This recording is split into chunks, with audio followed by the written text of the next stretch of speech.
विधानसभा निवडणुकीचा निकाल लागून 8 दिवस झाले तरी महाराष्ट्राला वाली मिळालेलं नाही.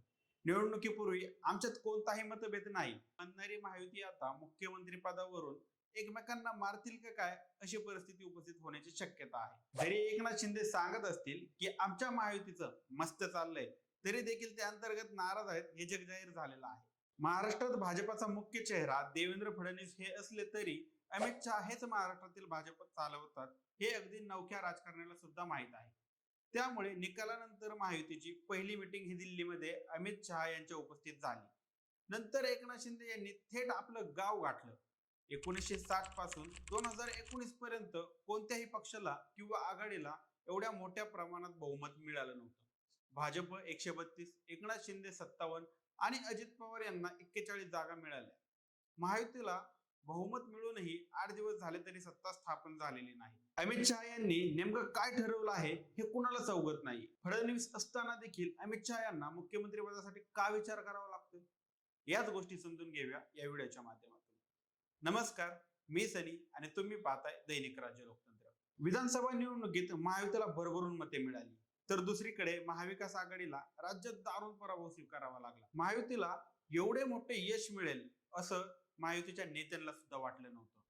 पुढे महाराष्ट्राचा मुख्यमंत्री कोण होणार या बातम्यांनी देशभरात वेग घेतला. भाजपा, शिवसेना, राष्ट्रवादी तिन्ही पक्षांनी आपला मुख्यमंत्री व्हावा असे वक्तव्य करायला सुरुवात केली.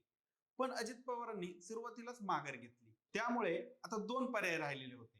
शिवसेनेकडून एकनाथ शिंदे आणि भाजपकडून देवेंद्र फडणवीस यांच्या नावाची चर्चा सुरू होती. निकालानंतर एकनाथ शिंदे 2 दिवस अदृश्य झाले होते. त्यामुळे एकनाथ शिंदे नाराज असल्याचं समोर आलं. भाजपाचे जास्त जागा असल्याने भाजपाचा मुख्यमंत्री होईल अशी दाट शक्यता होती. त्यामुळेच एकनाथ शिंदे यांनी 2 दिवस माध्यमांना किंवा इतर पक्षातील नेत्यांना आपली भूमिका ठोसपणे कळवली नाही. 27 नोव्हेंबरला एकनाथ शिंदे यांनी पत्रकार परिषद घेत आपण नाराज नाही असं सांगितलं. अमित शहा आणि नरेंद्र मोदी जो मुख्यमंत्री ठरवतील त्याला माझा आणि शिवसेनेचा पाठिंबा असेल असे त्यांनी यावेळी सांगितले. पण दुसऱ्याच दिवशी एकनाथ शिंदे यांनी आपलं गाव गाठलं. यामुळे एकनाथ शिंदे नाराज आहेत असं सर्वांना दिसून आलं.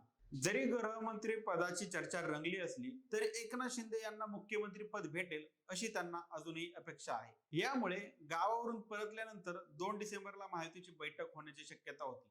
पण अजूनही याबद्दल कोणतीही माहिती पुढे आलेली नाही. एकनाथ शिंदे यांना अमित शहा हेच पाठिंबा देत नसतील ना, ही देखील सध्याच्या राजकारणाची महत्वाची बाब आहे. दुसरीकडे 5 डिसेंबरला नवा मुख्यमंत्री शपथ घेणार आहे. त्यासाठी भाजपचा गटनेता निवड 3 डिसेंबरला होणार आहे. त्यासाठी केंद्रातून निर्मला सीतारामन आणि विजय रुपाणी यांना निरीक्षक म्हणून पाठवलं जाणार आहे. अमित शहा हे एकनाथ शिंदेना पुन्हा मुख्यमंत्री करतील अशी शक्यता फार कमी आहे असं म्हणलं जात आहे.